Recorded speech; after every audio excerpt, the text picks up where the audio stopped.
From the dawn of time we came, moving silently among you. Immortals.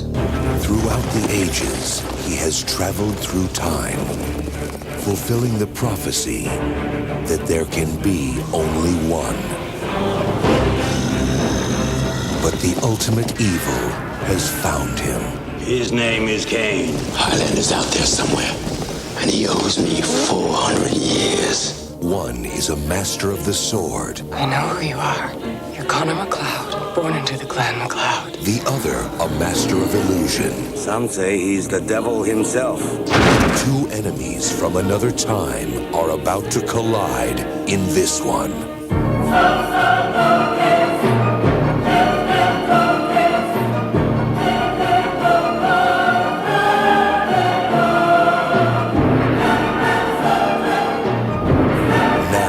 The final chapter in the epic war between good and evil concludes. There can be only one.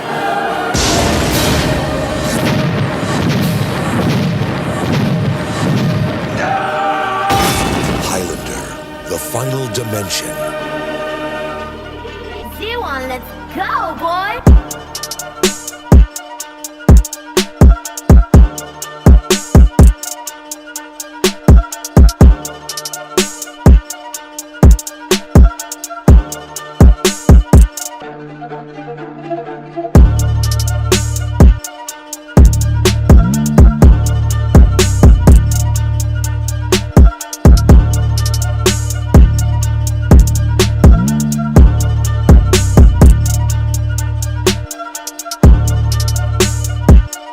Welcome, ladies and gentlemen, to Franchise Month. We're on the third Highlander movie, and it's starting to wear out its welcome at this point already, ain't it? Ain't it? Like Chris, you mean to tell me you're just Kobe into the trash right now? I'm basically highlighting where the franchise was because, as we said last episode, as I mentioned last episode, they had the TV series that dropped out of, that spawned out of Highlander 2. And it was kind of interesting because the TV series caught on real quick after its first season. So the option for this movie, Highlander: The Final Dimension, and what's funny to me is that D, you said it best. This is the Rocky 3 of the Highlander series. This is oddly enough not a bad movie, but at the same time, it feels like, honestly, while the TV series was going on, they wanted to bring some of it there, but they couldn't for some reason. It's like, and I think that had to be rights, especially in the early '90s. They had to be like a rights thing, and or just a creative pull. Like, nah, I don't want to mix the movie with the TV series or shit like that. That would have been more like with Mortal Kombat. If they decided to make another movie based on the Mortal Kombat Conquest show. Well, what was interesting, because Duke, you said it best last episode and stuff. This movie was basically treading familiar territory like the first movie. Oh yeah, it's basically part one, but it's just, instead of Krugen, you got Mario Van Pebbles doing his Kane. Kane. Yeah, it's like Kane, like he tried that, like he has like a fraud or some type of man, he just needs a license or something. If he just had a license, I think it'd be a lot better. He'd be like, oh man, that's how I sound like? Man, I don't know what that. Look, I personally don't know what every 2,000 years. I thought it would be different. I don't know what everybody was complaining about. Personally, I dug it. No, I'm saying we're not complaining. It's more like it had good stuff and it had bad stuff, but it's like okay. So for instance, there was a subplot in the first Highlander around the Headless Huntsman because the New York Police Department were like, well, who the fuck are these immortals? Well, they didn't outright say they were immortals, but who the fuck are these people with swords? So it was always this thing of they always pinned it on Connor. And then when they saw the Krugen roll up there fucking cutting people with swords, it was like, oh, I guess it's not Connor. It's this crazy fucking dude, the Krugen. All right, cool, whatever, right? So it ended off with the cops like, well, I guess Connor's free to go because the evidence isn't on him that he killed him. So it's like, all right, it was an okay subplot with the cops, but it was done, right? This movie decides to regurgitate that, like, Nash, he's back in New York. He's the headless hunter. I'm like, well, hold on, though. Wasn't that case closed? I can tell you why. After 8 long years, Nash is back. And I was telling myself, who was it, D? Who could it have been?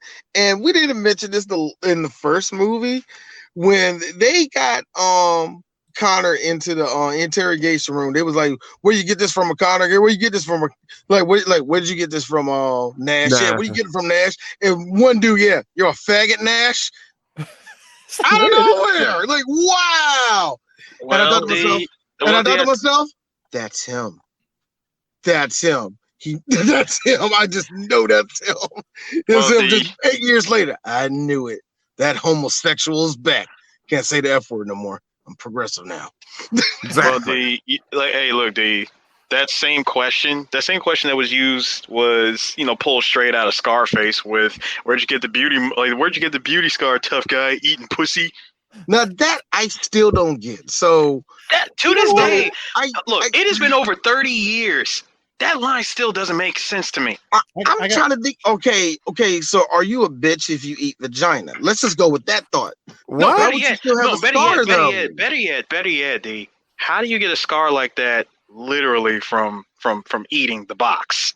And I'm so glad Tony asked that question. How am I gonna get a scar like that doing that, Mike? Hey, sir! You remember when Michael Douglas said he got lung cancer from going down on a chick? Okay, like.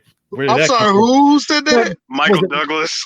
Yeah, I think it was Michael Douglas or something. I think it was either Michael Douglas or because he's the one that's married to Catherine Zeta-Jones, right? Yeah. Yeah, he was the one. No. It was either him or somebody else that said that they got like mouth cancer or some shit from going down on a chick or some shit like that. And I was what? No. Michael Douglas likes feet. He got it going down on a girl's foot. So that's what happened. So that don't get that confused. All right, sir. I won't let you put that slander on Mr. Douglas. All right. Yeah, but anyways, like that, you know what though? The 90s was very like they'll throw around the fag word so much because I think we talked about we talked about that in Bill and Ted's Bogus Journey when the fucking evil Bill and Ted with all this saying fag 3 times in the movie. I was like, God damn, like y'all just threw that shit out like it was nothing. I think in the verses with DMX and Snoop, everybody didn't realize, DMX threw fag out a whole lot. Yo, DMX, man. More like throughout his entire career, he threw that word out. Yeah, and you cannot go through a single album of his and not hear that word uttered once. Yep. It is kind of funny. You hear that in a lot of 90s movies. You hear that a lot of mob movies. You hear that a lot of black gangster movies. The 70s, blaxploitation movies. You're gonna hear the word faggot at least twice. You will. You're guaranteed. Can't do that shit now because it's like, oh, you said faggot, get him out of here. And it's like, and here's the funny thing. I get it. I get the slur side of it, but at the same time, I get the side of it where it's like, no, that person's annoying as fuck. That nigga's a bitch. At the same time, you know what I'm saying? You need that word to emphasize it. And like I said, I understand the history of this shit. I know how people feel about it. I know a bunch of y'all just kind of cut us off a little bit right there. And you know what? Fair enough, but we ain't like that. But at the same time, man, but it's it's all this other stuff. But I mean, the 90s. Then they just threw that word. If it's either the fag or probably the N word or something, it was either out of those two were just tossed out. I mean, now to go to your point, this is a good question. And again, D, I thank you for the commentary on Twitter a little bit about this movie. So, the Immortals, even in a television show with Dunker and Connor, I gotta imagine, yes, their body count on women had to be high as fuck. You ain't gonna sit there and tell me it's not. Oh my God. Here's the funny thing. We always hear about these, everlasting loves from Duncan all through the fucking TV series. One chick with Duncan. Well, when we talk about Endgame, apparently he had one chick in particular that, I was like, wait a minute, you were never in a TV series. And then you see, like, even with Connor, it's like, no. The fact that Connor fell in love again when he was in France and didn't bring that up when he was in New York, it was like, oh, Connor had a few of them. Well, I mean, you got how many? Like, first of all, do you know how easy it is to get a body count like Connor? All women have to do is find out who you are. But guess what? That's apparently. But guess what? He can't shoot the club up. Double win, baby. I know. I mean, by the way, man, Connor probably had like at least minimum, like at least like 60 chicks like per decade or something. It has to be. You're being nice there, Duke. I'm thinking, Sarah, it's double that. Yeah, that's true. Dude is just so, was prolific. And then the people he fell in love with, like what, the woman in Ireland or Scotland or whatever. And then you had the one in France, and then you had the one, in the the one that he fell in love in the first movie, and then after that you had. Well, you got casually disposed of too. It was like they literally wrote her off screen. Like, yeah, they had a car accident and she died, and Connor walked away. I was like, God damn! And you know what? Connor. He's like, oh, I thought he had the prize. No, he didn't have the prize at all. You know what? I was like, no, she's gone too. And here's the funny thing about that. I'm going to also say that Connor, every time he killed somebody, there will at least be a woman in the vicinity that sees it and go, I am Connor McLeod of the Clan McLeod, and I cannot die. Nothing lasts forever. And like I said, the moment he gives his introduction, or the moment the woman figures out who he is, panties come off. I mean, yo, bro. Is it the French or is it the Scottish? I just want to know. It's neither. It's neither. It's neither, D. That she saw what he could do. She saw what he could do with a sword. And she saw the fact that he's able to hold his own. And she knows that, hey, this guy's immortal. He really can't die. I mean, Zach can do the freaky stuff. Like, look, it is my duty to bang him. Now this movie. This is real. I'm sorry. Just real quick. The mileage on his dick is amazing. I mean, I got to be honest too. Hey, that man dodged the fucking AIDS epidemic, didn't he? Yeah, he did. He dodged it by here's the greatest part about that, D. He dodged it by calming the hell down and just chilling. Well, first off, he's immortal, so he can't catch AIDS. Let's just call it what it is. But who's to say that? Hold on, stop. First of all, CJ, just because you say that he can't catch it, or he can't that he can't get it. But who's to say that he could get it and not spread it? That's what I'm saying. Just because you're immortal, because think about it. He's immortal. So wait. He can't. Hold on, D. He's immortal. He can't die from it. But he can be patient. He's like what, Deadpool now? Wait. What I'm saying is he's immortal. He can't die, but he can be patient zero. Well, that's the thing too, because you got to remember you have to, and I think even the Highlander TV series mentioned it. Like Duncan and a lot of immortals, they lived through like the Black Plague and all that shit. Yeah. So it's like, they're probably patient zero for a lot of stuff. But funny enough, the main bad guy of this movie, Kane. His fucking entourage, when Connor cuts off his head and the guy's like going through the body in the morgue, he's like, this guy's actually pretty fucking healthy, no fucking diseases. And I'm sitting there like, what? That's what I'm saying. And I was going to disagree with that, Eris, because I was just going to mention that. Thank you, Chris. Because of that tells me that they're not spreading nothing. But that also being said, Connor, when you have it for a short time, like what if you contract AIDS as soon as you have sex with a guy and give it to another guy? Would that mean that you had it for that brief moment? Connor, look, here's Connor. Sorry. I know, Ray didn't laugh. No, but I just thought of something, D. Kind of like how Chris and I used to go back and forth about Tron Legacy. What if the answer to everybody's problems was Connor's blood? You know what? I was thinking the same thing. I mean, I was really thinking the same thing. The blood of an immortal. He's the Highlander. He's the famous one out of everybody. Like the blood of an immortal is what you need to solve all the world's problems. Dude, this is how popular Connor is. Even his African buddy was like, "Oh shit, it's Connor McLeod, man. Oh shit, where you been?" It's like, God damn, like he everywhere. Like everybody knows. Yeah, but everybody know Connor, man. He's like, "Yo, what's up, man?" Like, why have a fake name? Everybody know who you are. I'm like, I mean, you know what? I think here's the thing. The Immortals benefited on the internet not being a thing. I would love to see how Highlander could be played in present day. Well, they did that. They did that with the. I was gonna say they did that with what was it, Highlander Endgame that came out in 2000. No. They did it in that movie that came out on Netflix, The Old Guard, because Charlize Theron's group, they were technically immortals. And what they were doing was, once the technology started becoming, what they were doing was they had somebody wipe out like all data on the dark web to wipe their existence off the fucking table. So they had to be careful about where they were at and stuff because, again, we're in the age of there's cameras every fucking where, up in the sky, everywhere. So they had to wipe that shit off the table. So they were non-existent on the earth, like they never existed. So that would be interesting if you do Highlander now, where it's like, yeah, but dude, we just caught you on the CIA camera cutting some dude's head off. What the hell, man? Like, that'll be so. You have to be super low key. Also, bring no attention to yourself. You can do it, but you just have to bring no attention to yourself. But then again, the series brought in the watchers, these people who are like, they clean up the mess and everything. 1990s cameras watching the fights, and I'm like, who are you taping this for? Fucking pay-per-view? Like, what the fuck is going on here? What was his name? Mojo? What was his name? In X-Men? Not Mojo. Mojo.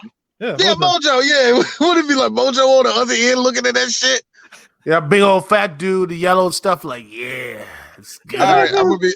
Hey, Chris. Fucking 80s. All right. Anyway, no. You know what I was saying that though. Going back to Connor and stuff, it just reminds me because I'm thinking of Wolverine. Because you remember, just real side tangent. You remember when Cable threw Wolverine inside the fucking yes. He threw him in, and he's like, wait. He's like, wait, let him take it. His healing factor is gonna fix everything. You have to back this up. You gotta understand, folks.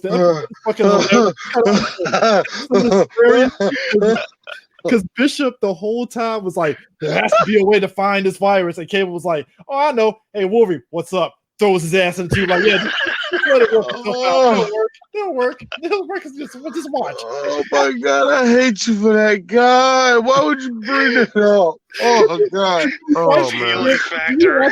You watch it again. It's like nobody thought of that idea, but Cable was like, fuck it. Throw his ass in there. We'll let Darwin. You know what? I'm going to be real. And this is not even look, I'm not even trying to say this is a DC Marvel thing, but I'm just amazed. Nobody in motherfucking Marvel say, hey, put that nigga in that tube. Nobody's thought of that. Dude, Cable's the only one was like, yeah, let's let Darwinism just do its work and we'll see what exactly. Happens. What the fuck? Anyway, I am shocked.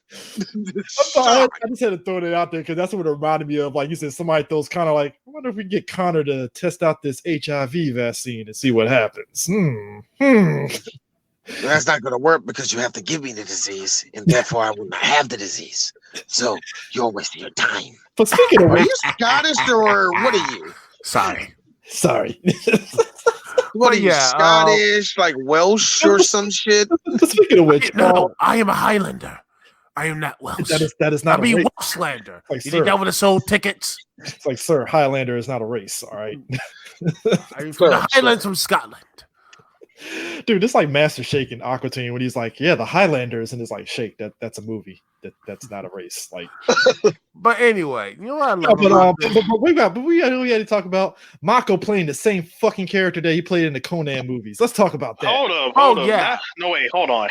Mako not only played his character from the Conan movies, but low key, that intro alone looked like his intro monologue from Samurai Jack.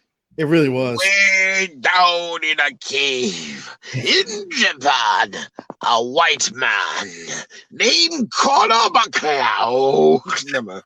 No, I got hold on, D. There's something because I was saying this the whole time I was watching that intro when he when he warned Connor that Kane was coming, right?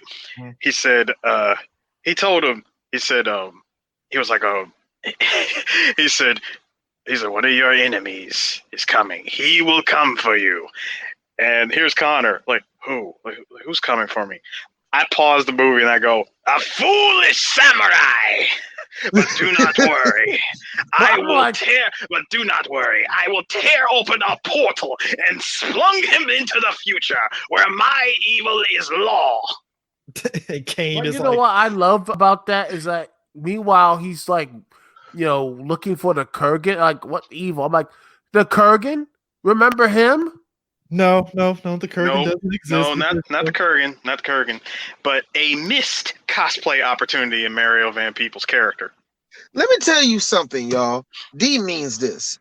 I am shocked. And this is why I kind of gatekeep black folk when it comes to telling me about like sci-fi and all the other shit that happened in the 90s. Like, so you talk about black goths. What about Mario Van Peebles in this goddamn movie? Look, Thank you. Look at this. Look at this fucking specimen. Folks is out there looking at Lupe Fiasco be a samurai. I'm like, no, fuck you. Look at Mario Van Pebbles. Yeah, look at Mario Van Pebbles. This shit. Look, he is everything. Like, I think you made a good point. He's everything that people love about Killmonger in just a really fascinating way. Now, I got some stuff to say about this. First off, the man wasn't portraying black; he was Mongolian. Did his like black Mongolian voice, right. And then he had his nose pierced, blowing up, setting fire to villagers. One in early in the movie, and then a toy set later because he just hates villagers for some reason, and he had his own crew, and I mean. His own expendable crew, dude. Give credit. Give credit where credit is due. His own expendable crew. Yeah. To be fair, though, it's funny because one of his sidekicks was Kabul Khan. Yeah, it was. That's amazing, isn't it? It's like, oh, so you couldn't get Genghis Khan, but you get Kabul Khan. All right. I do want to point out something. See, Mario Van Pebbles' character and why I like his character so much. Dude was a straight up conqueror. My man was a Mongolian who wore samurai battle armor. He looked badass doing it, and he gave inspiration for Ron Perlman's number 2 in Afro Samurai. I mean, and it was done, and like clearly, it's like he enjoyed being evil. I like how he just talks so much shit to kind of like, it's amazing. I know I'm a piece of shit, but you've been lying to all these women this whole time, telling them they can't have kids. Ain't that a bitch, dude? You thought I was evil. You evil. I think you need to tell them that it's your immortal pecker that is not working. And why I say that he inspired Ron Perlman very easily. He looked at that photo of of Mario Lopez. Yes, that was freaking Slater as a portrait. But hold on. He looked at that picture and I said, and here's Ron Perlman's inspiration. Yo, daddy. Yo, daddy. I swear, as soon as he said that, I was like, Ron Perlman, I swear, if you did not watch Highlander and channeled that voice from the number 2, I mean, you are lying to yourself. But here's the kicker too, because they go into that backstory. Apparently, like after that whole sequence when Mako buries him and like Kane underneath ground and stuff, and they switch over to when Connor's in 17th century in Scotland and stuff. Apparently, there was supposed to be a sequence where we found out that Jack the Ripper was an immortal and Connor fought him, and I was like, really? Oh, come on, that would have been cool. Oh, that would have been cool. I guess. That would have. Look, that would have been cool. That would have been better. Chris don't like to jump. I get where you come from, Chris. Fuck you. We needed that. We needed that one. We needed that because I would have accepted that personally better than a very young, not Hugh Jackman taking the place of Connor when he got his head cut off because they lost the war. Bruh. Oh man, you mean Daniel Jackman? Nah, man, that was his. No, D, you're wrong. That was his cousin Steve. Steve Jackman. No, I'm here. Steve, Look. Please. No, Steve Langenkamp. They don't have the same last names. They're cousins. Like, please, I'm here to take your place. Go home, sleep it off. No, you go home. Bonk. My thing is this though too. I'm looking at Connor like, so Connor, let's go with the logic that you tried to follow through with them hanging you. Would you try to do a depth-defying escape or something instead of getting your head cut off? What was the plan here? That's the thing. He knew he wasn't gonna get hanged. He knew that he was gonna have his head cut off. I got a good question. So what if a regular human, not an immortal, cuts your head off? How does that work? Maybe they get the powers. I don't fucking know. No. See, I didn't know this. That's a good question. No. His boy was like, yo, he was tired of being immortal and stuff, so nothing really happens because you saw his head get cut off and nothing happened. Oh. So an immortal has to cut off an immortal's head. Yeah. Because because his boy was like, I don't know. He was like, yo, I don't really think this immortal life is cut out for me, and eventually somebody's gonna cut my head off. So I don't want to sit there and live the inevitable. So fucking do it right now. Oh yeah, and by the way, I like the fact that the henchmen and stuff they get out of that cave after getting like stopped, like whatever. By the immortal Mako, his sorcerer and everything. Which, by the way, this is the first time we ever see magic. The type of in Highlander. And outright outright stuff. And I like the fact that they the crew of Mario Van Pebbles and Kane, his Kane crew, gets frozen there, and then after the 500 years or whatever. He comes back, and then Cruz says, he tells one of them, find McLeod. They're like, okay. And then I don't know how he just like when McLeod's in New York, he's there in full armor of what? How did he get there? Nobody saw him walking the streets. You know what? I get that they were like trapped on the rocks, but it seemed like they were just walking around. when they walked out of that cave, and I was like, I had to watch the scene again because I thought there was going to be like rocks that get pushed out the way. No, it was a cavern behind that shit. It was an open cavern behind that shit. I'm like, oh, all right. So they was just chilling. All right, cool. All right. AOD, real quick. First of all, we are not going to breeze past. We're not going to breeze past Kane's moment of conquer, where he basically played out his fantasy version of the main bad guy from Cyborg. You burned down a village, you slashed a bunch of people, and hold on, and just so I got this right, PG-13 acts of violence, ADR screams from women, and oh god, and what else took place? The ADR police officer that clearly was ADR because that's what I'm saying. That's what I'm saying. Just ADR sound effects, just dubbed over voices. Speaking of dubs, jumping ahead real quick. We're jumping all around any fucking way. Yeah. I'm saying jumping ahead real quick. Speaking of dub voices, that dub from the Asian prostitute. Good lord. Yo, how do you like? Yo, first off, shout out to Asian Street Meat for giving motherfucking I'm sitting up there. Yes, ladies and gentlemen, that I'm pretty sure a legal website is still out. Yes. I thought he was going to say. I'm pretty sure those girls on it. Dude, take it off. I thought D was about to say fucking Kobe Ty out here about ready to get smashed by Mario Van Pebbles. I have respect for Kobe Ty, man. Exactly. Come on, D said it best. That was the best one. Thank you. Yo, I have respect for Kobe Ty. Now Katsumi, not so much. I just know she's racist. Anyway, the point is, Eris, the part I liked was the whole me so horny dialogue she had. No love, no love. I'm like, and I like the fact that dubbed you. I watched that. I'm like, holy crap, this is bad. But also, by the way, I got a question, Eris. If the Krugen just made sweet, powerful love to his hooker to make her say, I don't want to talk no more, what did Kane do to this one? Oh, let's be real. He slaughtered that box and literally hold on. He slaughtered that box and then he slaughtered her. Dude, yeah. He killed her afterwards. There's no way you can get around this one. Real talk. He pulled a nigga move like condom. What's that? No. First of all, hold on. First of all, CJ, that was first of all, Chris. He did the evolved nigga move. My man took it out the package, ate it, said, "Yo, this ain't gum." Spit it out and just raw dogged it like he raw dogged life.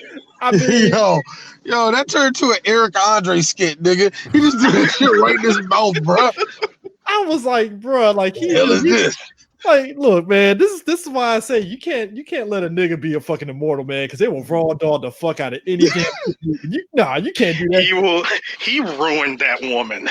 Yo, I like the fact that this nigga later on just said, "Well, I can't be a man in the 90s." I like the fact also he that card game, Kane. He was like, "Hey man, what you gonna do? Switch places?" Like, okay, let me just make that the red card, make that got $20, and I'm going to the bar. Yeah, and then I'm taking your glasses too, Bushwick Bill. Exactly. He had that cool turnaround like this. And that man turned around. Look like turned around with the something glasses. like that, man. Dude, you know what, man? I would say this: out of all the bad guys in the Highlander series, I would put Kane as number one easily. Hold on. He is the best bad guy. Period. I don't care what anyone. Best bad guy. He is. And I like Bruce Payne. By the way, when we talk about Endgame, I like Bruce Payne. I actually like Kane a lot more than all of them. Let me and white audience they are hearing us. You're probably saying to yourself, "You guys saying that because you're black?" Kinda. No. See, I mean, look, real talk, Harris. We got data. I know we got data, but hear me out. First of all, yeah, we say that because we black, but no. See, I have facts to back it up. That's what I'm saying. We got data, nigga. Because had I not seen this movie, easily, Michael Ironside was the best villain because he was the wackiest villain. Yeah. No, I can't say that because the dude's dumb. No. No. You said wackiest. Eris, look at Chris. That smile on Chris's face tells you that his boy Bruce. Look, I know. A plate, nigga. A plate. I know. Okay. What I'm saying is I enjoyed the hell out of Michael Ironside in 2. Yes, 2 is by far the dumbest Highlander movie of all time. But I enjoyed Michael Ironside. He got me through that movie, okay? Oh, yeah. You know what? Here's the funny thing. Eris. Previewing 4 and 5 coming up. It's funny you say that second is the worst one. There's a debate. There's a reason why there's a debate between 4 and 2 being, not as bad as, it ain't the source. You know what I mean? There's a reason why there's a debate between those two movies. Look, I'm going off of original trilogy rules. Exactly. I give you that. Anything past 3, whatever. No, but I give you that. I would take Purple Lip Bruce over what what the hell that was in the source, man. Yeah, but here's my thing though too. What I like about Kane is that unlike the Krugen who respected the fucking holy ground shit, Kane was like, "Fuck your religion, we're fighting right now, bitch. Let's go." Like, no. I'm like, yeah. Why did that happen? And why did that happen, Chris? Because there was always going to be one villain that was going to say that. Also, I think Kane is an atheist, so he was like, "Fuck your holy ground." Oh yeah, yeah, most definitely. It's like this. Wait a minute, holy ground, nigga. What the fuck is that? The fuck is holy ground? I don't believe in your God. What the fuck, man? It's like this. It's like fuck your God. Basically, I mean, that's why Connor allegedly, and I'm guaranteeing you that's probably why Connor's sword broke, because Connor, you believe in Jesus. Jesus doesn't want by the power of Bill Marks. First of all, hold on. First of all, considering how his sword was made, dude, your sword was shattered by Japanese Jesus. Also, your sword had -10 in dexterity, so it couldn't stand. No, more like -10 in durability. Yeah, -10 durability. The Kane's +50 in durability. Why? So. Why did my sword break? Yo. Because your will, McCloud. I'm surprised that didn't happen. Because your will was a dead McCloud. Exactly. And then Sean Connery come in because you're a cuck, McCloud. That's why. Chris, you know it's bad when the knife in Resident Evil 2 remake lasted longer than that damn sword. Hey, the knife, you get 3 cuts and you get that 4th cut and it breaks, you better run, dog. Dude, first of all, the knife, you can take down a boss if you know what you're doing. McCloud, do you have any idea what that sword was like meant to me? That was given to me. That was my wife's. They don't make swords like that. Because of you, McCloud. My spirit is gone. Goodbye, McCloud. This is why they'll be fucked up. Exactly. This is why I never really liked you, McCloud. Dude, I swear you're goddamn fool.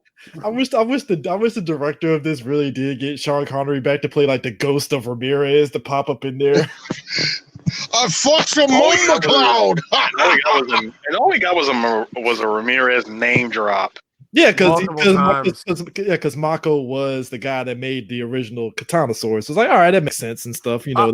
I like the fact that in Highlander movies, there's a minimum of at least 7 to 8 flashbacks. It really is. It really is. Just if you have a Highlander movie, it's just basically flashback the movie. That's pretty much what it is. How did Connor? Oh, because apparently the main chick who is archaeologist, I guess she's the descendant of some chick that Connor messed around with in the 17th century. And I'm like,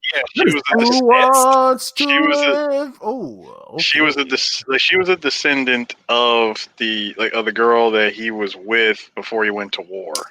Yeah. And see, hold on. Now, how hurt was he when he came back and was going to prove to her that he was alive the whole time? My man was about to make that move. He sees her, then he sees the kid, and he sees the husband. Dun, dun, dun. And he's like, nah, shit. I'm not gonna be that dude, man. At the same time, I'm happy for her because she's actually happy, but damn. Like I'm left to wander like the earth alone again. I mean, it's yeah. I mean, which I always say to Connor, I'm like, Connor, I don't care how many times you lay boxes, they're never going to be Heather. Nah, it really isn't. I mean, it's and the funny thing is that like the music in this, other than, you know what, I gotta be honest with you, I did like the Dr. Feelgood instrumental stuff when Kane and Connor were fighting in the final fight and stuff. I actually did like that. That was actually pretty good. Kane also, by virtue of him cutting off Mako's head and absorbing his powers, he got the power to shapeshift, which they did it in very interesting ways to where they used it to where it wasn't gimmicky, but it was useful.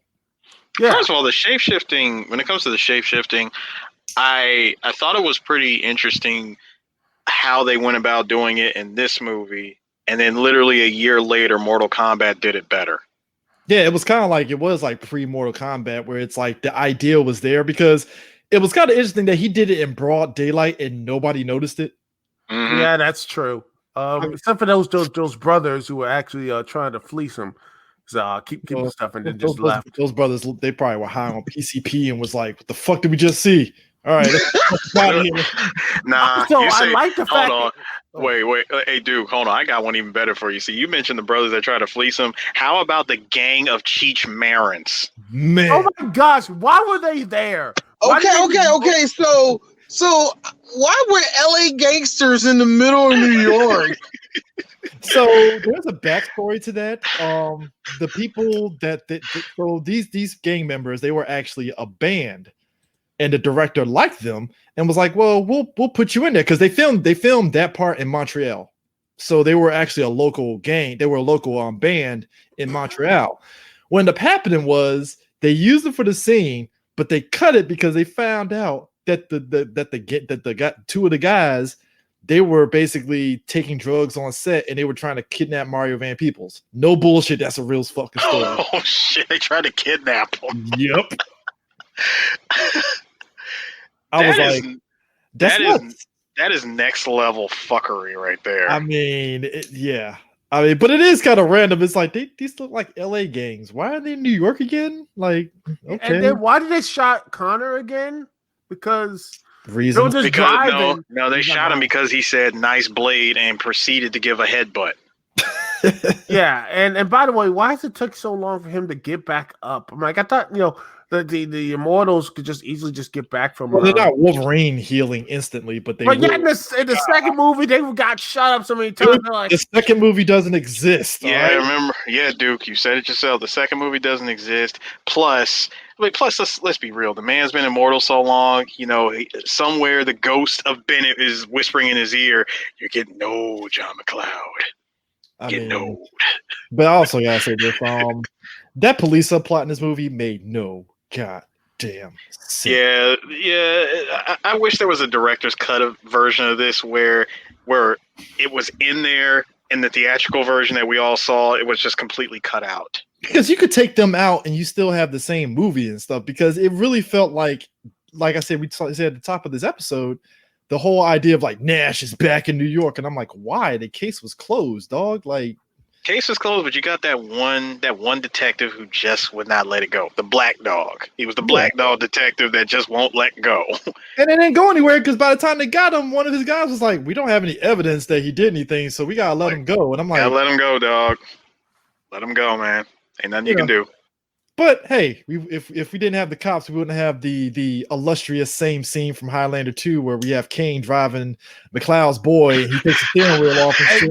He'd be using the illusion powers and just trolling the hell out of this boy. Dude, the troll was so good. I liked it better than the 1 and 2 because at least the editing wasn't as jank compared to the second one. It was like, all right, this is edited pretty well, like, all right, cool. My only problem, of course, was just the jump cuts. There were so many jump cuts. Yeah, I mean, it wasn't as jump cut as the second one, but you're right, it was jump cuts. So it was like, but it was more fun though in this one because it's like, yeah, I believe it. This man had the whoever he stole that car from. How the fuck you gonna put a damn car alarm on that shit? Who's stealing that? Who's stealing that? I'm sorry. Like, I'm not saying the car was a piece of shit, but I'm like, who's putting a car alarm on that dog? Like, come on. Like, come on. That's like putting a car alarm on a caravan. Like, who's stealing this? It really is. It's like, who's putting a car alarm on this fucking damn thing? Like, all right, whatever, man. Of course, is doing that. It's just that. And then like. Did you love the Rocky 3 montage where he's he gets Japanese items? Okay, I had a question about that, CJ. Okay. What was the woman doing that whole time? Was she really just sitting there on that rock watching him go through the Rocky 3 montage? It's like Adrian and Rocky. Yeah, pretty much. And then they got drunk at a bar. Yeah, exactly. It was like Adrian and Rocky. Immediately flew back to New York after he got the phone call. Hold on, what is this whole which also makes me ask this other question. Was airline tickets really that cheap? Yes. You saw TSA fucking came rolled there with a sword. Like, we just bring swords to TSA. We don't care. It's like, what's the 90s, pre 9/11? Hey, look, I gotta be honest with you. I think you gotta remember, folks, pre 9/11, the airports did not give a fuck unless you had a gun on you. They didn't give a fuck. Yo, all right. In some cases, here's the funny thing. Get past that if you know the right people.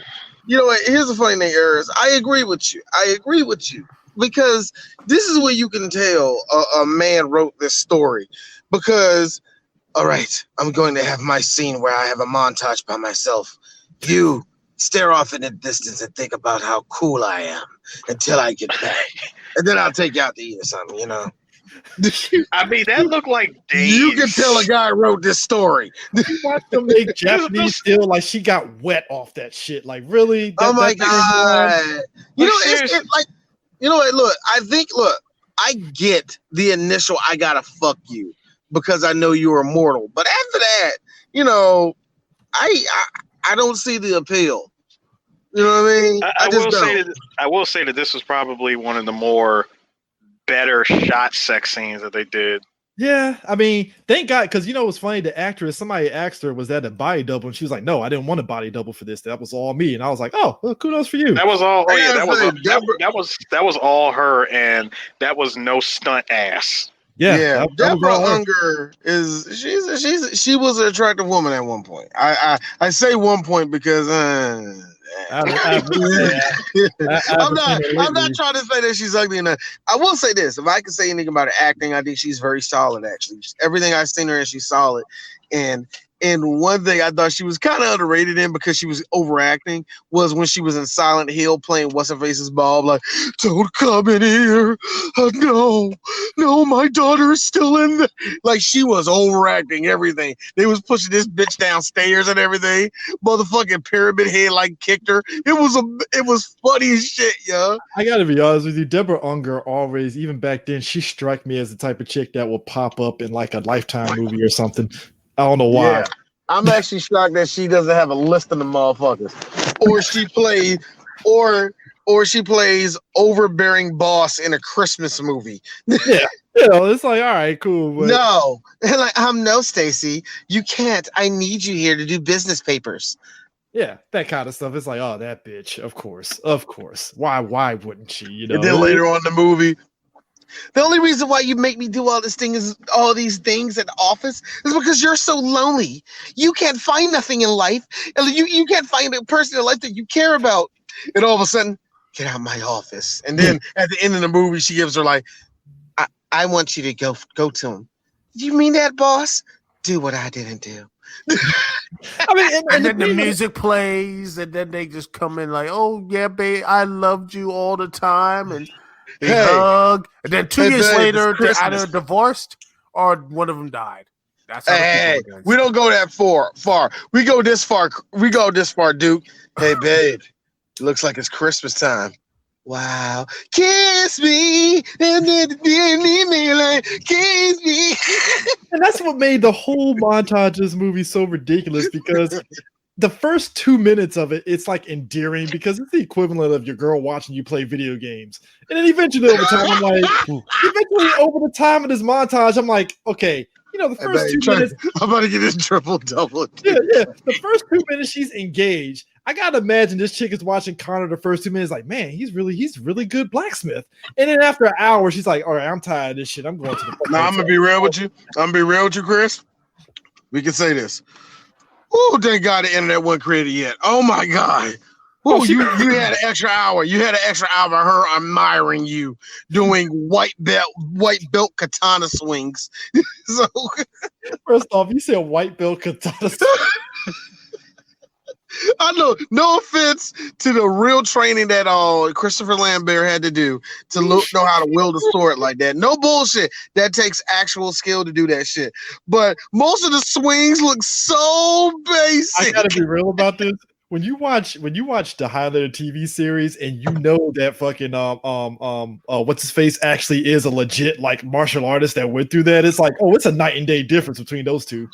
Yeah, I will say that Adrian Paul, while his accent wasn't no better, and I don't think he's a better actor than motherfucking Christopher Lambert. Duncan can fuck niggas up. Oh, yeah. I'm being real. He Duncan ain't no bitch, man. When you see Duncan doing katas with the sword, it's like, oh, he might fuck me up. Yeah, it's real, man. Adrian Paul, like I said, and it's going to be interesting because I would love to know how Eris takes Adrian Paul when we see him. How different of it, like. So that was the lead of the whole TV series. Huh? All right, pretty good. Yeah, I can watch. I guarantee Eris is going to say that too. Like, oh man, this movie was shit, but he was all right. I can see 5 seasons. It's like you said, Connor's doing white belt like the basics of McDonald's kung fu and shit. I'm like, all right, cool, I guess. CJ, I hate you. You said McDonald's kung fu. I know. Go in the corner. Go in the corner right now. I'm sorry. It's like look, Connor can handle himself, but when he fights Kane, I'm like, look, you're talking about Kane, a fucking conqueror. He should have washed you easily. Well, hey, he got that plot armor, man. That's what he got. Kane has his old Mongolian armor, and Connor has that Highlander plot armor. But that swordsmanship that's half Egyptian, half Japanese swordsman, half claymore wielding Scotsman. That's how it works. And also some Egyptian as well, which just I don't know how that works. Dude, did you I'm pretty sure, like some Turkish swordsman shit. Did you love when Connor slices fucking Kane in half and he just puts himself back together and keeps it moving? I was like, that's the thing. That's the thing that happened. I look when he won for me, as he won for me as the Clubber Lang of this whole fucking series was, and I quote, McLeod. Wow, McLeod. What did he say? Hold on. He said, McLeod. Why? Why do we fight? Why? What is this? What is this meaning for? I'm like, yo, this nigga is playing mind games. Perfectly played mind games with Connor the whole time. Dude, that was like his Mongo just pawn in the game of life. Yo, I love this motherfucker. I love how this motherfucker got his bottom half cut off and he was running around a little bit. I was like, see, this is a motherfucker that realized that this movie ain't shit. But I will be the shit. but you know what I love about this? Because behind the scenes, like Christopher Lambert actually did want Mario Van Pebbles as the bad guy because they did a movie prior to this. I think it was like a Western or something like that. They did a movie and they really hit it off and they were very much best friends. And it was like, well, if we're going to do this next Highlander movie, I need you to put Mario Van Pebbles as the bad guy. Hey, D, I just thought of something. That part where CJ said that he got his legs cut off and he kept on moving like it ain't nothing. Somewhere a late 20s, early 30s, Akira Toriyama said, you know what? I'm using that for Majin Buu. Yeah. I mean, because Kane, to his credit, it's funny. He just does casual stuff. Like this motherfucker broke into the museum like it was nothing. Like, yeah, that's a nice little exhibit there. I gotta tell you, before anybody say, man, that thing was like, I don't think that motherfucker was like, intimidated at all, or anything like that. Do you know how scary that is for a white woman to be in a place where she thinks she's alone, and a nigga just shows up? Emphasis on nigga, dude. Not a black man, a nigga. Oh no, yeah, that's what I'm saying. I know he's Mongolian. No, this is a purebred nigga. There ain't no way you can get around this shit. This is what happens when you give New Jack the wrestler fucking real power and a horse. This is what happens. Yes, imagine New Jack with the same powers of the Undertaker or the Fiend. No, actually, no. Imagine New Jack if he was Vince McMahon. That's pretty much what I'm trying to say. Vince McMahon with the powers of the Undertaker. You don't give it. Look, we have seen in history when you give niggas power, it is the most unnecessary fly shit you have ever seen. Like, yeah, at the same time, it's like, yo, this motherfucker's a monster. Can somebody please kill him? You know what? It's gonna be amazing when I actually go through Gaddafi shit. I know I will see some shit Gaddafi did. Like, yo, that's cold as fuck. That's cold as fuck. Y'all had to shoot this nigga in the head? I bet. I understand. The kicker is that Alex is in this museum by herself and she was white women scared. Like, this man gonna rape my ass. Like, goddamn. But yeah. But you know what? To Kane's credit, he's a man of honor. He ain't gonna rape you. He ain't like that. No, actually, he will burn. He will burn the model village right there. He hates villages, Duke. All right, he hates villages. He doesn't like them at all. He burns them all down. I don't like villages. Now, cities, that's a different thing. See, cities and metropolis, that's the way man should be, around other man. How we can make, the world bigger and better.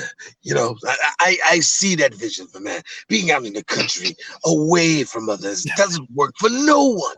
No one. Oh, a town of 10 people works. No, it doesn't. Now, a town of 100, that's progress. Now, that's my TED talk for today. I'll see you later. my man. I was like, yo, he literally put the beer in God, but he had his own crazy, weird morals. Because even he was looking at her like, oh, you think I'm gonna go after your girl? Nah, I'm not. Nah, she's not my type. She's a little too pale for me. AKA. However, in this time, I can give it a try. Let me tell you something. I had black women, I had Mongolian, I had Japanese, Chinese. My favorite actually is the women of what's the country you call it now? You call it Singapore. Those women are delightfully delectable. Yes, I say delectable because I eat them too. In both senses. I'm a cannibal, by the way. I gotta admit though, I appreciate that Mario Van Pebbles. People low-key forget that man worked out in every fucking role that he was in. That dude was like, man, you must have worked out pretty well for this movie. Like, fuck it, I gotta go all in. A man was lean. Give it up to this nigga. He was lean with them. He was lean as hell with them damn tattoos. Man, you know what? We have actually featured Mario Van Pebbles on 3BGPodcast Geeks at least 5 times at this point, and they are always different fucking roles. I mean, serious. Always different roles. Even when he was a detective twice, one time he was a goddamn werewolf. So here's Mario doesn't say no. He doesn't say no. He's willing to try. I mean, somebody said I'm just shocked this role didn't get more black people saying, just look at this shit. You know the dumb shit we praise? Do you know the dumb, ashy shit we praise? And yet we don't mention this. You know what? Amazing thing. I'm mad at myself. I blame myself here. I'm all like, man, I love Ghost Dog. How the hell did I not go back to this? I'm mad at myself a little bit. I really am mad at myself a little bit on that. You see what I'm saying, right? We will praise the same stupid. Yeah, Eris, you mentioned it earlier. You know how many you dumb. Look. I understand it. I understand it. Black guy between the age of 45 and 35. I understand it. Afro Samurai changed your life. I totally understand it. Shut the fuck up. Do you see this shit? Do you see this shit? This is what I keep talking about. Like, I always say that Afro Samurai grew its inspiration from many things, but Highlander especially. It's because it's just again, I had that moment for a short time. And I'm glad I never went full tilting with it, where I was adoring the fuck out of Ghost Dog, like, yeah, Black Samurai, yeah. And I just kind of grew out of it and stuff. And I'm like, how the hell did I not go back to Kane from fucking Highlander? I'm mad at myself on that. You know, Kane from Highlander, aka the real inspiration for the number 2, because he had the voice, he has the aspiration and everything. And again, the way he said it in this movie. Yo, daddy. Every time you said that shit. Best line in the movie. I ain't missing my plane. I ain't missing my plane. Oh, Mario Van Pebbles. Can we say hey D, real quick? Can I just say that for that movie and many others that he was in, God, he was a national treasure for black people. Let me tell you something. We already said it and we meet it. He an all-star. And this is the one thing that gets me. We got at least 2 more movies that we got to go through with Mario Van Pebbles. And one of them, he has a Jamaican accent. Oh, we haven't even touched that thing yet, Harris. I know. I don't know if I'm ready for that one. Eris. I ain't saying it's going to be next year because it ain't. It's a coming. It's literally, Eris. It's literally. Hey, I gotta say this though. I gotta admit, man, I don't know. I'm not familiar with black women hairstyle numbers and shit, but he had one of them hair weaves in his hair to get that fucking that ponytail and shit. Because they ain't Mario Van Pebbles' hair the whole way, man. I'm like, yo. Oh no, that ain't. Hey Mario, what's in your hair? Hawaiian silky, I think, nigga. Hawaiian silky. I mean, yo, that hair was laid. I was like, God damn, that's some silky smooth hair right there. God damn, like, Again, it goes back to what I just said. That man was a missed cosplay opportunity. Yes, he was. Man. I And I go so far to use our voice in the blurred realm. I will say this: I urge all of our fans who fucking cosplay and who really want to take a fucking leap at shit. I mean this for men and women. Look at Mario Van Pebbles in this movie. That's a fucking challenge, and I dare you to nail it. And I think two of you will fucking kill it. Yes, when the stuff comes, when everything starts being at least somewhat normal, and everything else to go to conventions again, I want to see that. I want to see that. But instead, we'll probably get 50 outfits of Corona Chan and such, both men and women. So all I'm saying is that's gonna be so much fun. All I'm saying is, Duke, I'm gonna go ahead and be that asshole real quick, and I'm gonna say it. Since you mentioned Corona Chan, you're gonna get Corona Chan, and then here's the worst one: you're gonna get sexy Corona Chan. Also, you're forgetting theirs. You would get sexy Corona Chan as Harley Quinn or fucking Deadpool. You forget about that. Yes. One of those two. No, I didn't forget. No, D, I didn't forget. I just refuse to acknowledge it. Oh yeah, I know. It's like background. It's like background noise or water dripping. You don't think about it. You just say. Like you see, Manifest 2022 is going to be so much of that. All I'm saying is this: don't let me be the one to do it. That's all I'm saying. No, because hey, Chris, and I say this as a man that respect you. You ain't dark enough. I mean, See, here's the problem. Chris ain't dark enough, and I'm not tall enough. Oh yeah, and just be honest with you.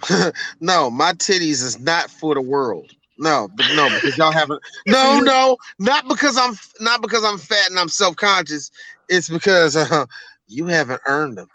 If fusion was a real thing, me and Eris just got to fuse, and then boom, we'd be perfect. Be done. Oh my god, that would be hilarious. I hate it when you say that because I believe you and Eris would do that shit. But here's the best part. Instead of Eris thinking like, oh shit, I'm gonna be tall. Wait a minute. I'm an inch tall. Fuck, what the heck? What? Here's Chris inside of it. That's what we even out to. What? You know how to do math, do you, Chris? Hey, D. Here's the here's the messed up part. I'm like, hey yo, Chris, here, try this earring on. You're like, what? He puts it on. Oh shit! Here's it. Like, wait a minute. I'm just driving the self. Wait a minute. So I'm just driving. I'm the one to do all the fight moves, right? Yeah, I get to walk around and talk and all that. You don't get to do none of that shit. I'm in control now. See, I'm taller now too. See, it takes on the fuck you, Chris. It takes on the dominant side of the person. That's why when we did last time, we were so short. Shut the fuck up, Chris. No, I'm gonna look. When we fight, I'm gonna let you get your ass whooped. but like I said, but going back to Kane though, I just like the whole aesthetic, and like the whole time he's wearing this black duster. You know what? He looked like for a moment. I'm not gonna say black duster. For a moment, he was looking like a fucking Tyler Perry villain for a hot second. And then First of all, in order for him to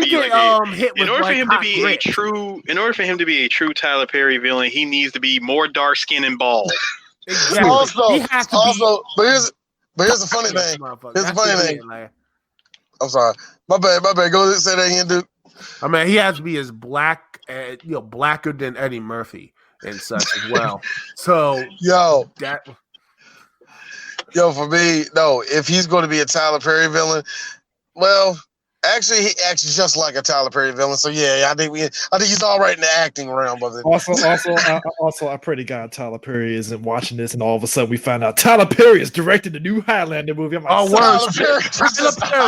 I will be so angry if he does that. It's gonna be even worse. Tyler Perry is making the new Avengers movie. Don't do that. Don't do that. Do not do that. Dude, actually, I'm gonna tell you.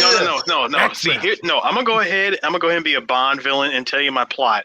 Duke, if that happens, I will pull a Stewie Griffin. I will get a flight to your hometown. Go to the nearest Hex. I'll go to the last surviving Hex. Go inside. Order a hammer and a baseball bat. take a taxi. No, sorry, not a taxi because it's like it's current year. I'll take an Uber to your place, ring the doorbell, wait for you to open the door, and just go straight for your kneecaps and say, "Look what you've done." I swear to God, I will have the Stephen A. Smith look where he's just like. The whole time I'm like, Tyler Perry's doing a fucking Marvel. Now here's the funny thing. Funny. All five of us go to that movie. I mean, all four of us go. Four of us go to the movie premiere, right? We go to that bitch. Tyler Perry said, "How do y'all like the movie?" You know what, Tyler? The movie wasn't that bad. Just one question that I gotta ask for the whole crew. Yeah, what's about that? So the rape scene, why was that even necessary? Like, why did we have to see the woman get beat? That like we really didn't need to see that part. Yeah, I think we should cut that out. Hey, D. Look, Tyler Perry. Yeah, you're right. We should cut that out. Yeah, you should, man. We walk away. His assistant. Should we cut it out? No, don't write that shit down. Fuck them niggas. Hey, D. Oh, it's like, why is wait a minute? You had another screen in there like that. Hey, D, you say, hey, hey, Mr. Tyler Player, like what? Like, I just got one question. Here's me. One question. Also, Mr. Perry, why is the villain? I think Kane the Conqueror. Why is he? You turn him blue, but he's black. But why is he also bald, man? And why is he getting bald? Into? Why is he defeated by someone throwing hot grits at him? I don't understand that. I don't understand this at all here. Why did Scott Lang throw grits on Kane the Conqueror? It's weird. And the person that you chose to be Connor McLeod. Now, look, I understand that Christopher Lambert was the first Highlander. He was a Frenchman playing the Scottish person. But I'm just asking just a really good question. Why is John Boyega playing a Scotsman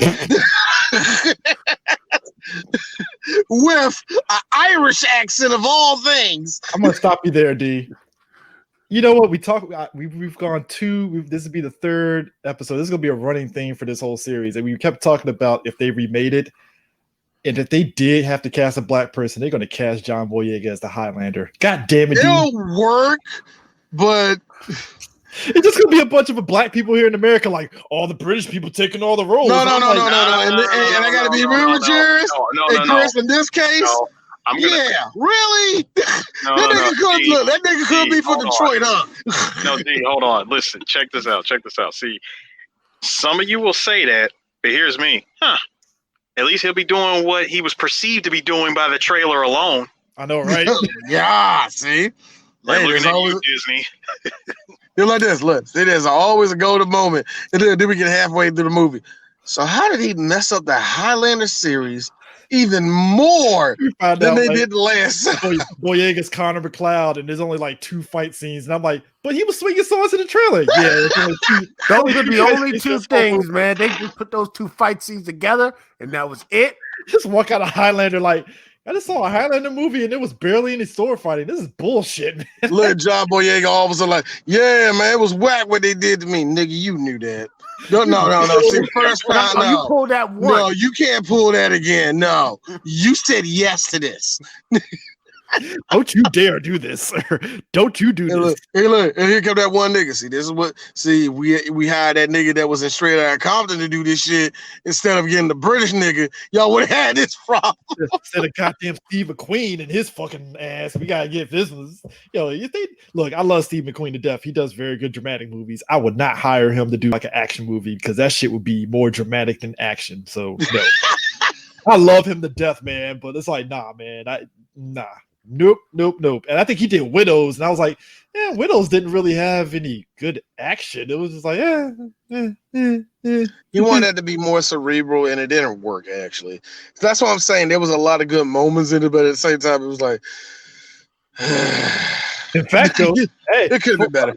Funny thing, though, we can get old boy to play the fucking Krugen. No. There'd be a whole, because there'd be a big ass petition of black women saying get Winston Duke to play him. Nah, for my career, no. Hey, CJ, I'm just gonna go ahead and be that nostalgic nigga. My Krugen has to be the bad guy from Cyborg. He's old as fuck right now. Hold on. Hear me out. He's old. De-age him. Nah. You know what? This is how you do it. No, this is how you do it. because we won't hear the end of all the, because it's going to be really Gen X black people that's going to be writing this movie more than us.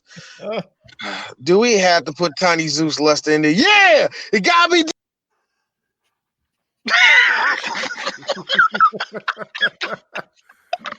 I didn't touch shit. I did not predict. That was perfect. You gotta keep that in there. That's beautiful. Oh, it's staying in there. I didn't touch shit. The sad part is I was hanging on to every word. I'm telling you right now. Look, Tiny Zeus Lister would have. He would have Tiny Zeus Lister would have the quickest cameo in Highlander ever, because it'd be like he'd be a badass immortal for like 5 seconds and then he gets his head cut off, and I'm like, well, that was Carter. This is the rematch. Duke. We literally just had an Avengers moment, brother. Listen to me. I'm listening.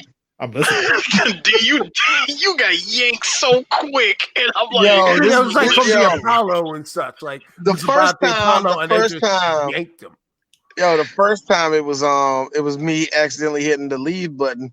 I don't know what got me this time. I don't know, man. No, but you're right though. They probably would get Tiny Zeus Lister in there. Oh yes, they would. So it's like they get Debo. It gotta be Debo, nigga. Gotta be Debo. Why? That nigga's like 70 now. They get since we going there, you got Debo, Schwarzenegger for some reason. You know what? If you were gonna remake a black version of it, like I said, Winston Duke will be on the top of that list, I guarantee you. But real talk, I say you get Big E. But no, I think he'd be too happy. How about though? If I'm really shooting for the stars here, fuck it. Get Denzel as Ramirez. Fuck it. I'm Egyptian. Denzel, no. CJ, hold on. I'm not Egyptian. This is not an Egyptian accent to you, son. Hold on. Since you're shooting for stars and we want this to be, be as black as ever, can we please put the GOAT in there? Get my man Ernie. Ernie deserves this. Yes. Oh my God, Ernie Hudson as Ramirez would be the greatest thing ever. You want to know why it'd be the greatest? Because much like Congo, this would have been his second favorite thing he's ever done. No. I need him as the African buddy that fights the Krugen. I need him. No. He has to be Ramirez. All right. He has to be Ramirez. And here's the best part about it. So D, y'all going. So that means you're going to have to get black people to redo Queen. So you're going to have to probably just get singers to do it. So who would sing Who Wants to Live Forever? I'm like, oh my God, there's quite a few of them. There's quite a few black people you want. Here's a question. Here's a question. Do you want to go to church, or do you want to do you want to go to church, or do you want to fuck? Hey, I don't know, man. Here's the problem. See, this is when it goes into remake territory, and it's an original song. No, but see, here's the thing. If I'm really going to go rock and we're keeping it black, get Living Color. They're still playing. No. We're talking about. Do you hit? All right, dog. I'm saying this. Freddie Mercury, dog. We got to keep that goddamn same fucking energy, bruh. And if I'm and we're spending up all the money that all the black people put together to put this movie out. So, nigga, don't be telling me, let's get Living Color. They're black. Nigga, get the fuck out of here. That's an insult to all the other black bands out right now. Besides, we know what's going to happen. It's going to be the soundtrack. It's going to be, Drake. It's going to be, Skrillex. Drake like, I ain't got nothing to do with this, man. I just want to see Drake like this. I just want to see how the movie come out. I want nothing to do with the soundtrack. Not call me on this. Yeah, I'm trying to take care of my kid. I'm trying to take care of my kid now. Mary J. Blige doing a music video for it with her auntie dancing, because that's what she does. Actually, I don't know. Also, one other bit, one more thing. Since somebody says Skrillex, you forget Skrillex and Ariana Grande. Mm-hmm. No, actually, here's what you do. And whoever does it'll be Who Wants to Live Forever. Whoever's the. I think you should get a girl to sing that. I mean, really kill it. Mariah Carey. No. You give that No. You give that shit to Lettucey. Yeah. You give it to her. Yeah, you give it to her. Hold on, you do a whole little and when you hit that one note, change the beat up, and it like change the whole beat up. Like Tay Keith, fuck this shit up. All of a sudden you hear Drake, no one wants to live forever. He's like, oh God, really? Really? The whole beat changes up? Look, and then you know how in the middle of the beat, it slows down and Drake does some little weird shit. Yeah, y'all want to fight. Yeah, you like, this shit sounds so basic, but it's dope. How the fuck? He'll somehow turn it into an anthem about some girl, like, yeah, girl. But here's the funny thing. Look, why halfway through the movie? Remember that joke? Remember in the middle of remember that Drake line? See, yeah, man, fuck that nigga, man. Nigga lame as shit. Look, that nigga lame as shit. Fuck that nigga. If it was J. Cole, it'd be better. Like, fuck you with your J. Cole. How about that, motherfucker? Actually, I think J. Cole would not fit this. I will say, if anybody you get to do for real, no bullshit. If you want to say who wants to live forever, you get that shit to Adele. You actually give that shit to Adele, and I think that's how white people take that shit down. Yeah, it has to. I mean, there's no Queen. I don't think there's nothing even close to having Queen. I will say, what's the face with Panic at the Disco did a decent version of Bohemian Rhapsody of it. Bohemian Rhapsody, they did a decent version of it. It wasn't it wasn't. But at least it's not the people who did the Princes of the Universe. The ones from the source, which was. We'll get to that. The question is, like, black. Who do you get to do that? You find a black band that you find a new black band out of nowhere.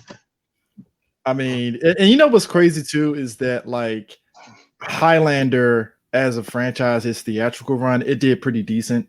You know, it didn't flop like the second one, but it did pretty decent to where people were like, well, shit. Because basically the general consensus for the third one was like, well, fuck, at least it ain't the second one. It was actually pretty decent. And it's like, and I know a lot of people that piggyback this off the TV show.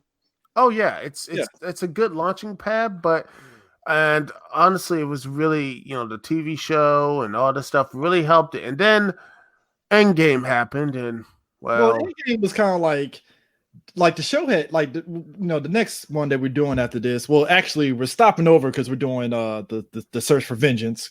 Good anime title. But the next one and the main ones is the Endgame. And Endgame was the movie that, like, basically the Highlander juice was gone at that point.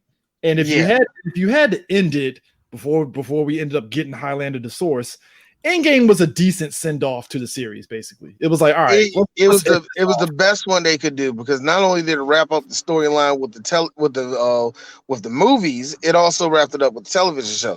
But in doing so, it fell down a flight of stairs. It fell down a flight of stairs. There's no way of getting around it. It's the type of problems that Highlander 2 wishes that it had. Yeah, it was one of those things where and this had the worst part about it is this had people. Good people working on it, and it failed. It was, you know what? I'll be honest with you though. Highlander Endgame literally was kind of like the equivalent of the MCU Endgame, because it really was the culmination of, like you said, everything fucking Highlander. It was like, it was a celebration of it. Yeah, because I mean, think about it. When you saw the trailer for it, you saw Christopher Lambert and Adrian Paul. I lost my shit. I ain't gonna lie. Like, me in high school when I saw that trailer, I was like, oh shit, Connor McLeod and Duncan McLeod. Oh my god, losing my fucking mind every day. And it went the way it went. But we'll talk about that. We'll definitely talk about that movie front to back and stuff. But Highlander 3 was definitely it was an experience, and it was a funner movie. It's a funner movie than the second one. But there was some stuff I still can't believe how the goon just came in New York, just walking down. And I love the part in the movie when Connor goes down to the crazy asylum and such. You got talking to dude that thought he was Napoleon. Yeah, and then somehow in the laundromat, kills the dude. And I'm like, okay. Yo. First of all, how interesting would that have been?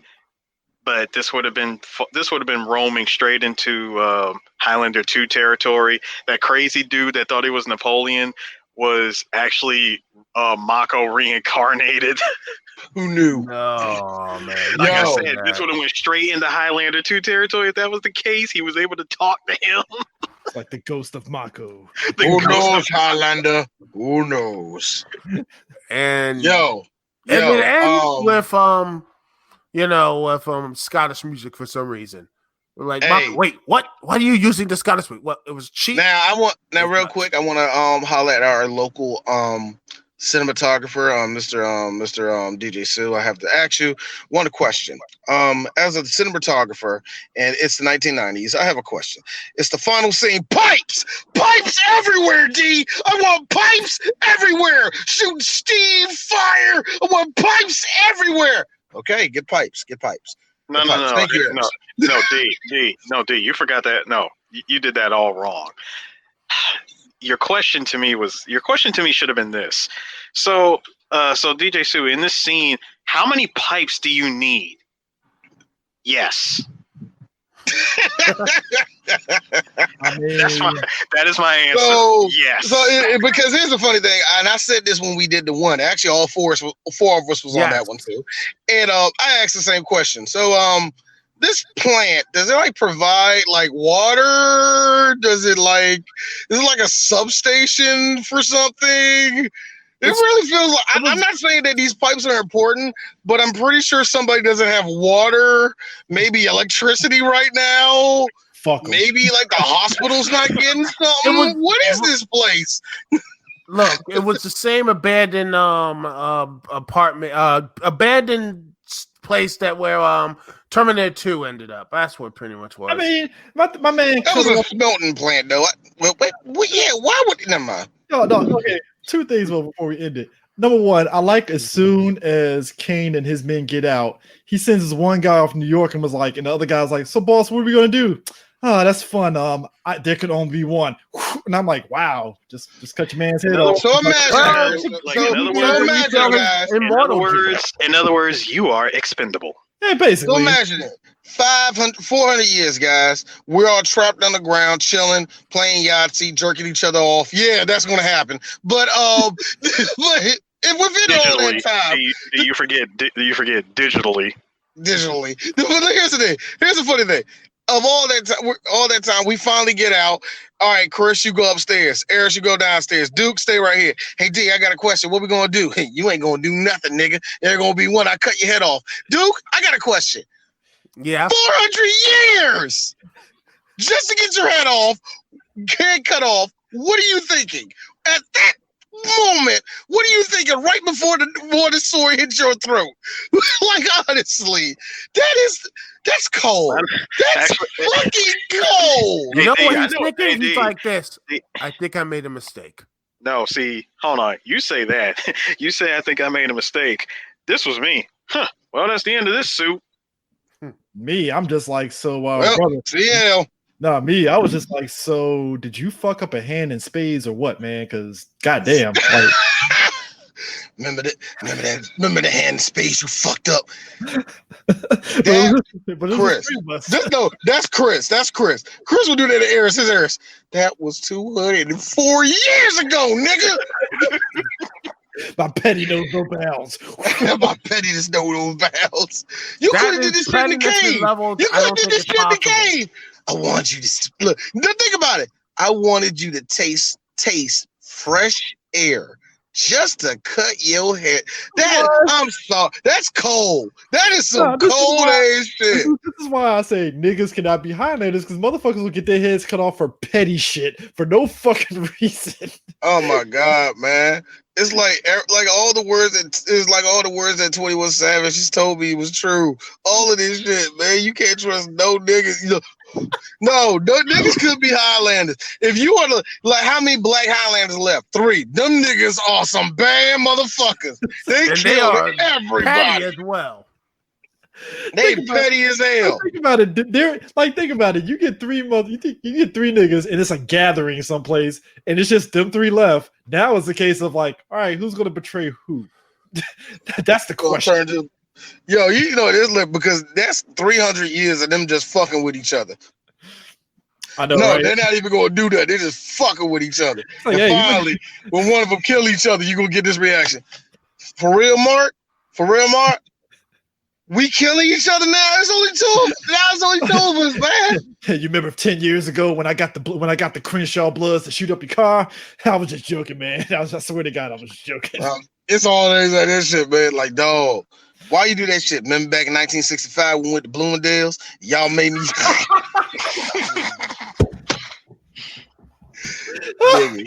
Niggas. Yo, can you imagine? Remember that time when we was in London back in 1846? So you remember that time about 600 years ago? You embarrassed me in front of all them people, made me feel like I was spineless. We built this shit. You didn't do this shit by yourself. So you know what? Your services are no longer needed. Slice. Actually, can you imagine? Can you imagine if one of his boys were the black people that sold him out to the slavers, and they would take his slaves and shit, and then he has to fucking build up his revenge over 200 years? Like, I can't wait to be free. I'm gonna kill that motherfucker. I already know what's gonna happen. You already know what's gonna happen with this. You already know what's gonna happen. I already know what's gonna. It's gonna actually end on 8. It's gonna end on like 6 or 7 black immortals left. Finally, one day, somebody fuck up the whole deal, whatever deal it is. Cause you know, black folk, we doing something that ain't. Let's be real. We doing something fucked up. But yet we get exposed. All of a sudden, here come Harrison with the motherfucking pit bull. So what's up?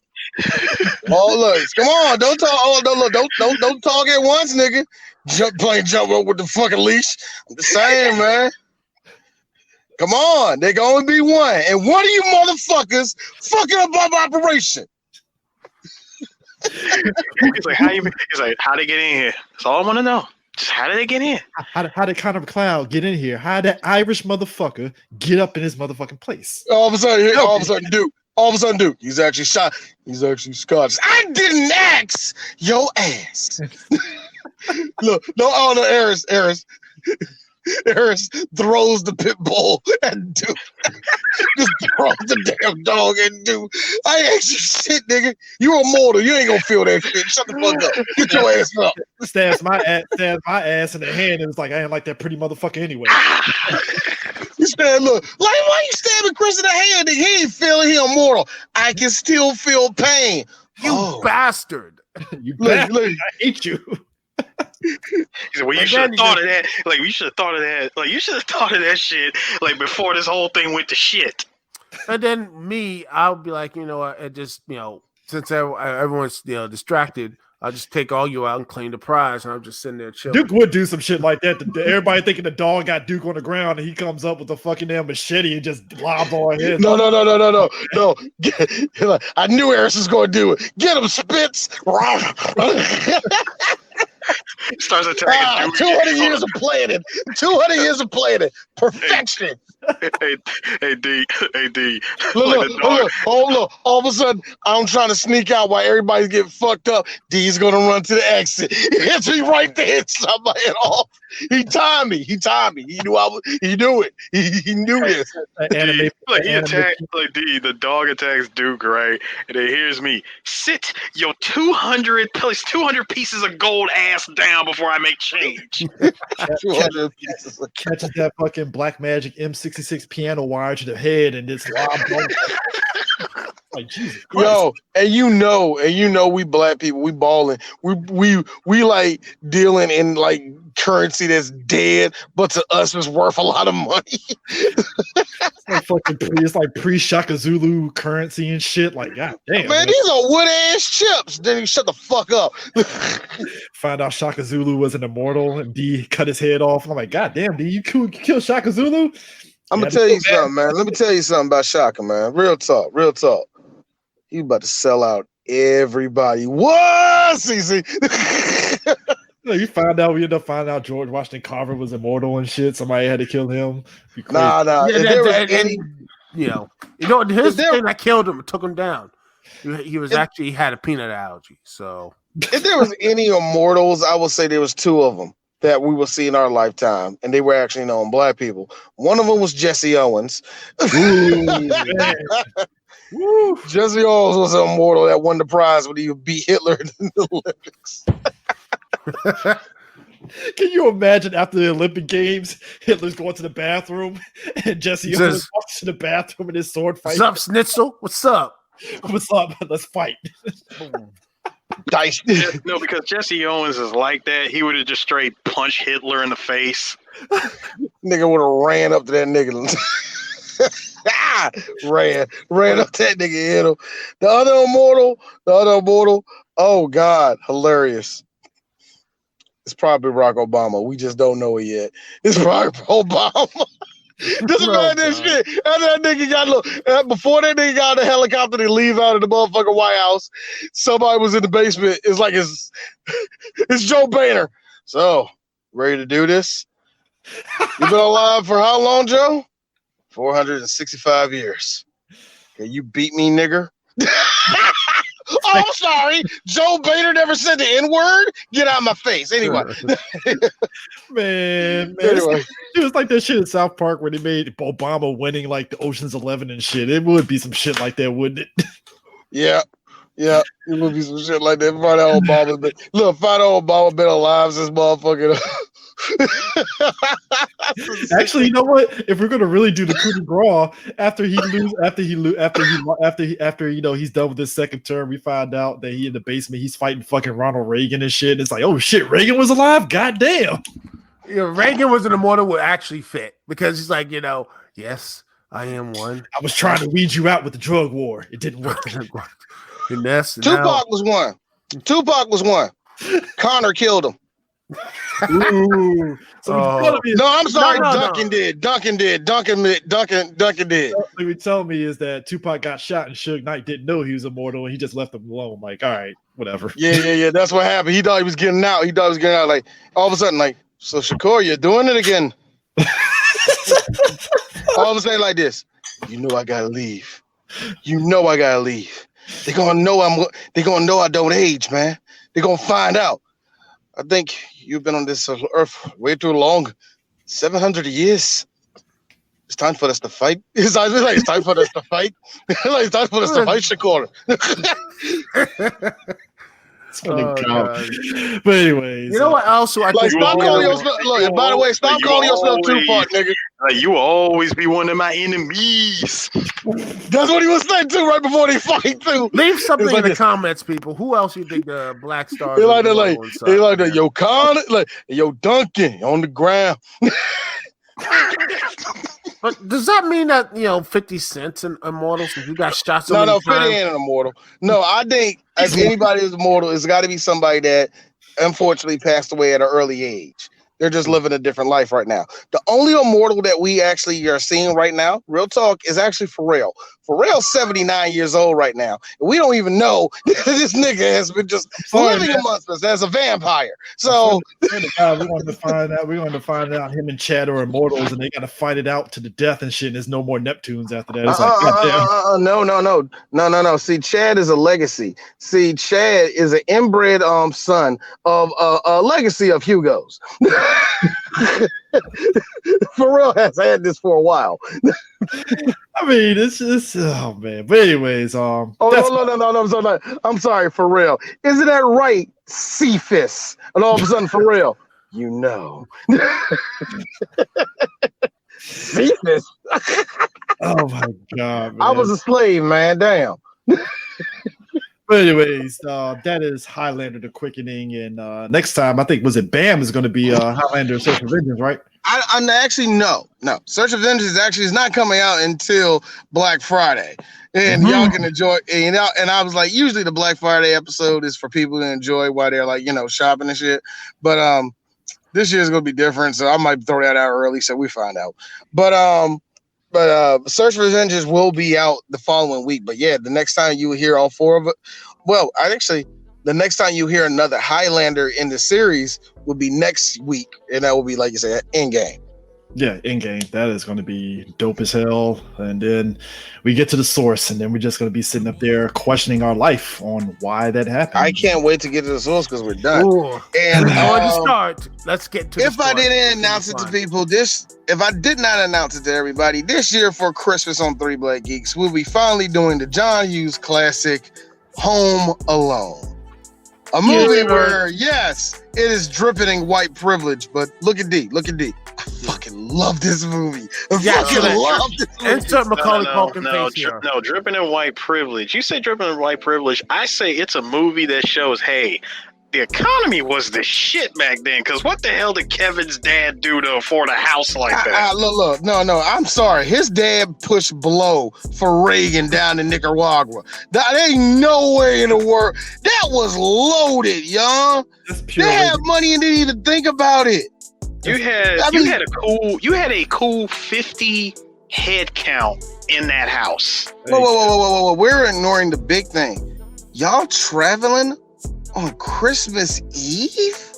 Yeah, you traveled Christmas Eve. No, sorry. They traveled 2 days before Christmas.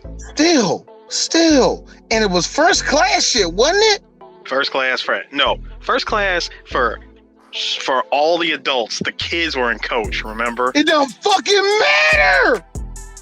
Falling out of control ass crackers! Yo!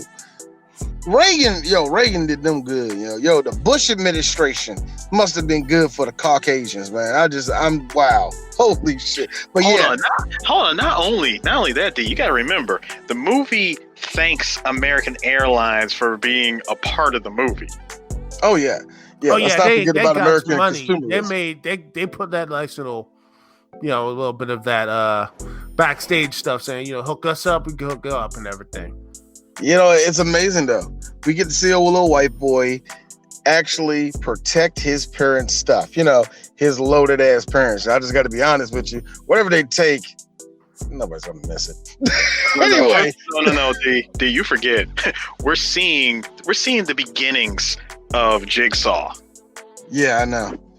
We actually are. Jigsaw's origin story. I mean, we really are. All I gotta say is before we have without that, just one thing. Just imagine, not too far from now on the south side of Chicago, there's a bunch of cold black kids. Just sitting there, just like wondering to themselves what is happening. I wonder what's going on the rich side. I hope there's not the wet bandits. Those guys are evil. Anyway. But anyways, we are done and we will catch you guys next time. Peace out. Yep.